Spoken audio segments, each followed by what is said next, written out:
Have you ever been stuck in traffic just grinding your gears thinking there has to be a smarter way to do this? Well, today we're looking at an incredible story from Solapur, a city that decided to fight its gridlock not with more concrete, but with more code. Let's get into it.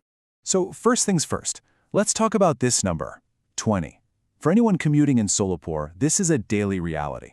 At 14 of the city's biggest intersections, peak hour means you're adding an extra 20 minutes to your trip every single day. It's frustrating, it's a waste of fuel, it's organized chaos. But what if we're looking at the problem all wrong? And this is the question that changes everything. The team behind this project looked at the jams and didn't just see too many cars. They saw a system that was essentially flying blind. What if this city could actually see, predict, and manage its own traffic in real time? That one question is the key to this whole story. Okay, so let's dig into Solapur's traffic problem. You know, like a lot of cities that are growing super fast, its roads and infrastructure just couldn't keep up, and that leads to some serious growing pains, played out in traffic every single day.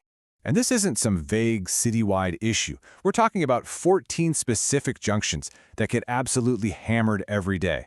Places like the railway station, Market Yard, you know the spots. They get slammed during those classic 9 to 11 a.m. and 5 to 7 p.m. rush hours. But the real problem?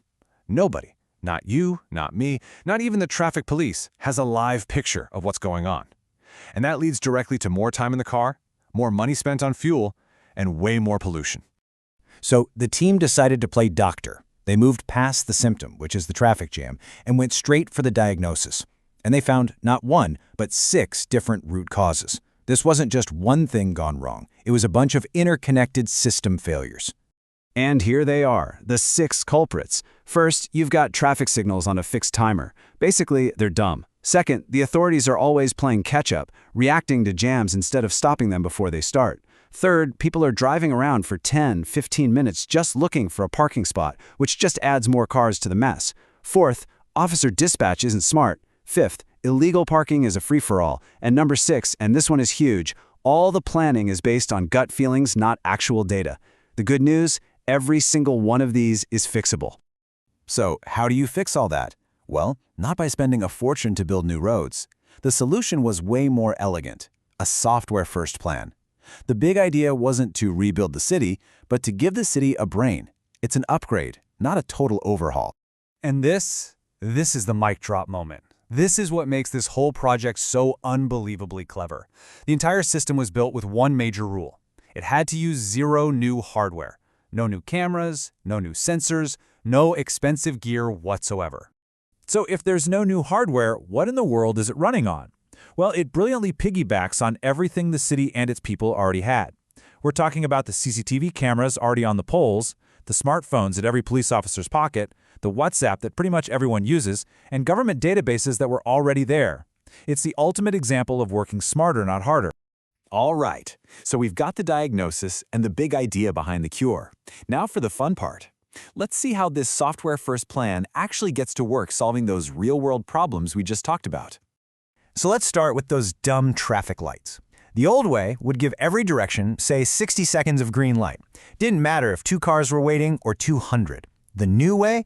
It's adaptive. The system uses those existing CCTV cameras and some clever AI to literally count the cars in each lane. Then it gives the green light based on who actually needs it. And just look at what that means in the real world. In this example, you've got a busy road with 200 cars and a quiet side street with only 20. The old system gave them both 60 seconds. The new system sees what's up and gives the busy road more time, 75 seconds, while giving the quiet road just enough time to clear out at 15 seconds. It means no more sitting at a red light for absolutely no reason. All right, next problem, parking. Remember that 15-minute nightmare of just circling and circling, burning fuel and clogging up the roads?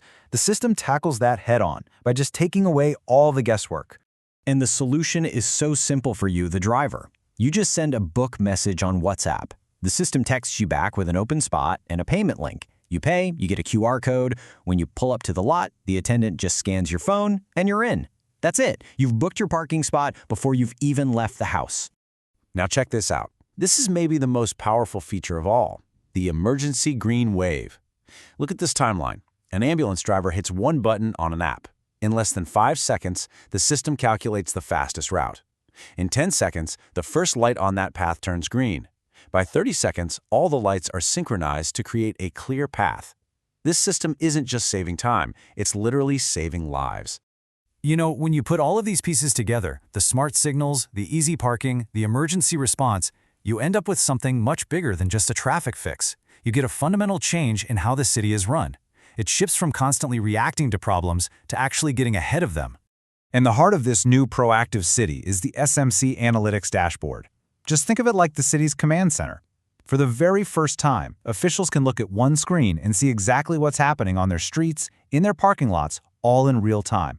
It's the end of gut feeling and the beginning of data-driven decisions. And this is the kind of intelligence they get. They can see live heat maps of where traffic is building up. They know exactly how full the parking lots are and how much money they're making. They can even track police response times. And maybe the coolest part, AI-powered forecasts. The system can predict that parking is going to be a total mess during a big festival, so they know to set up an overflow lot in advance. This is what smart planning actually looks like. And that really brings us to the final thought here. This project in Solapur isn't just about fixing traffic jams. It's about giving a city a central nervous system, the ability to feel, understand, and respond to its own needs in real time. It proves that the smartest solutions aren't always the ones that cost the most money. And it leaves us with a really powerful question. If a city can truly see its own pulse, what's to stop it from solving any challenge it faces next?